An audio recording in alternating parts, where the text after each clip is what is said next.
Woods was written by Bill Bryson, who is the author of other well-known travel memoirs such as Neither Here Nor There and The Lost Continent. He lives in Hanover, New Hampshire with his family after being in England for over 2 decades. The book itself is a travel memoir of Bryson's adventure on the Appalachian Trail, a 2,200-mile hiking path that reaches from Springer Mountain in Georgia to Mount Katahdin in Maine.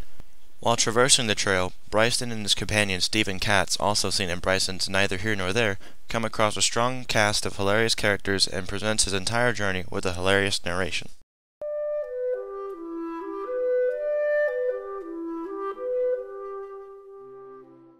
First, the purpose. At a quick glance, Bryson's purpose for writing A Walk in the Woods would be to share the story of his personal journey. However, there is more to the book than just that. Bryson's book is full of facts regarding the forests in our country, such as the passage on page 47. The reason the Forest Service builds these roads, quite apart from the deep pleasure of doing noisy things in the woods with big yellow machines, is to allow private timber companies to get the previously inaccessible stands of trees. Of the Forest Service's 150 million acres of loggable land, about 2/3 is held and stored for the future. The remaining 1/3, 49 million acres, or an area roughly twice the size of Ohio, is available for logging. It allows huge swaths of land to be clear-cut, including, to take one recent but heartbreaking example, 209 acres of 1,000-year-old redwoods in Oregon's Umpqua National Forest. Bryson also imparts a message on the reader, asking to take a closer look at the people managing our forests and wanting better preservation of what makes our country beautiful.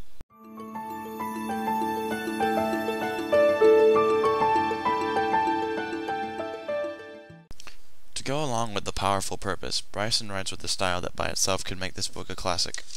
His style is very humorous, filled with hyperbole, similes, and a tasteful amount of dialogue and vulgarity. This keeps one easily entertained as the narrative advances, which is important as a good portion of the book is just Bryson presenting logistics and facts about the Appalachian Trail. Without humor, A Walk in the Woods would not be the same. To go along with the humorous tone, Bryson also switches in between a didactic and an intimate tone. The combination of the two tones not only allows Bryson to flat out educate the reader, but it also allows him to tell the story as if he was sharing the story with a son, a daughter, a nephew, a grandson, someone that is like a family member to him.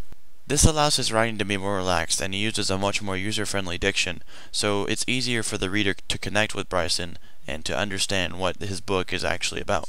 It was also mentioned that he uses a lot of literary devices such as hyperboles and similes, which will be discussed in the next segment.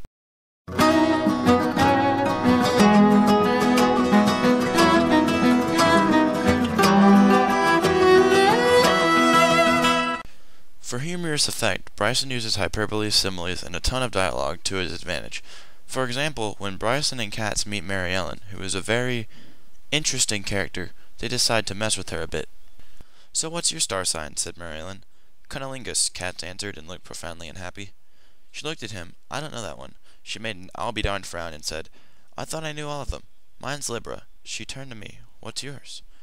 "I don't know." I tried to think of something. "Necrophilia." "I don't know that one either. Say, are you guys putting me on?" "Yeah." That is one of the many examples of great dialogue in A Walk in the Woods. It's almost hard to believe that this is a nonfiction book. There are so many instances where conversations are just so hilarious and charming during Bryson's adventure to where it is obvious as to why he wrote a book about it. Also, along the way, Bryson and Katz meet so many unique people, from hillbillies to college students to just a father and son enjoying their weekend in the wilderness. Who knows what you'll find in the great outdoors. Also, the narrative is split into 2 parts, most likely because the first part of the book is more focused on the startup of the journey, while the second part of the book is more about facts regarding to the locations they arrive at, such as Pennsylvania and onward.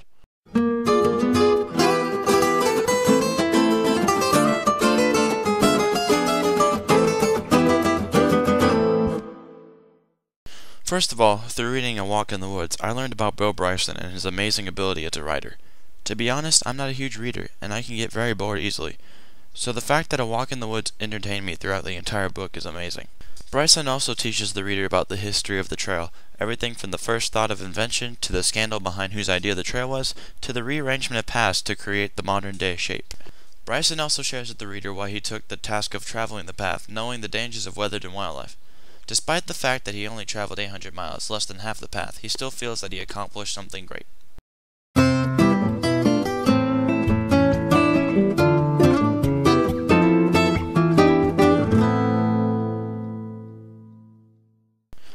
Life takes on a neat simplicity too. Time ceases to have any meaning. When it's dark, you go to bed. When it's light again, you get up. And everything in between is just in between. It's quite wonderful, really. You have no engagements, commitments, obligations, or duties. No special ambitions, and only the smallestly complicated of wants. You exist in a tranquil tedium, serenely beyond the reach of exasperation, far removed from the seats of strife, as the early explorer and botanist William Bartram put it. All that is required of you is a willingness to trudge. In this quote, Bryson is able to express how he feels when he's on the trail, which is so much different from the hectic lives everyone lives every day. Instead of having to go to a meeting or go to work, he's able to get up whenever he wants with the sunrise and go to bed with the sunset, and he is able to feel this simplicity that the way life should be lived, but it's not due to the hectic world we live in today. It also features an allusion to William Bartram, which is pretty cool. I called up another cab company and asked how much it would be to Ernestville. "Dunno," said the voice. "Oh, for Christ's sake," I thought. "What do you want to go there for?" demanded the voice. "Pardon? What do you want to go to Ernestville for? 'Tain't nothing there." "Well, actually, we want to go to Spivey Gap. We're hiking the Appalachian Trail. You see, Spivey Gap's another 5 miles. "Yeah, I was just trying to get an idea. You should have said so, 'cause Spivey Gap's another 5 miles. "Well, how much would it be to Spivey Gap, then?" "Dunno." "Excuse me, but is there some kind of gross stupidity requirement to be a cab driver in Gatlinburg?" "What?" I hung up again and looked at Katz. What is it with this town? I've blown more intelligent life into a handkerchief. This is an example of some of the moments that keeps the reader interested in the book. It's just this random bit of hilarious dialogue that comes from Bryson just trying to call a cab driver and trying to get somewhere he needs to go. The fact that the cab driver is so stupid and the way Bryson reacts to it is just hilarious, and it's, like I said, a great example of dialogue in this book. Now here's a thought to consider. Every 20 minutes on the Appalachian Trail, Katz and I walk farther than the average American walks in a week. For 93% of all trips outside the home, for whatever distance or whatever purpose, Americans now get in a car. On average, the total walking of an American these days, that's the walking of all types, from car to office, office to car, around the supermarket and shopping malls, adds up to 1.4 miles a week, barely 350 yards a day. That's ridiculous. In addition to writing about his journey on the Appalachian Trail, as I stated before, Bryson presents tons of facts, whether it's regarding the Appalachian Trail or not. In this instance, Bryson is merely comparing the distance he walks on the Appalachian Trail every 20 minutes and how it is more than the amount an American walks every week. It's an astonishing number when you look at it. But I got a great deal else from the experience. I learned to pitch a tent and sleep beneath the stars. For a brief, proud period I was slender and fit. I gained a profound respect for the wilderness and nature, and the benign dark power of the woods. I understand now, in a way I never did before, the colossal scale of the world. I found patience and fortitude that I didn't know I had. I discovered in America that millions of people scarcely know exist. I made a friend. I came home. Best of all, these days when I see a mountain, I look at it slowly and appraisingly, with a narrow, confident gaze and eyes of chipped granite. We didn't walk 2,200 miles, it's true, but here's the thing, we tried.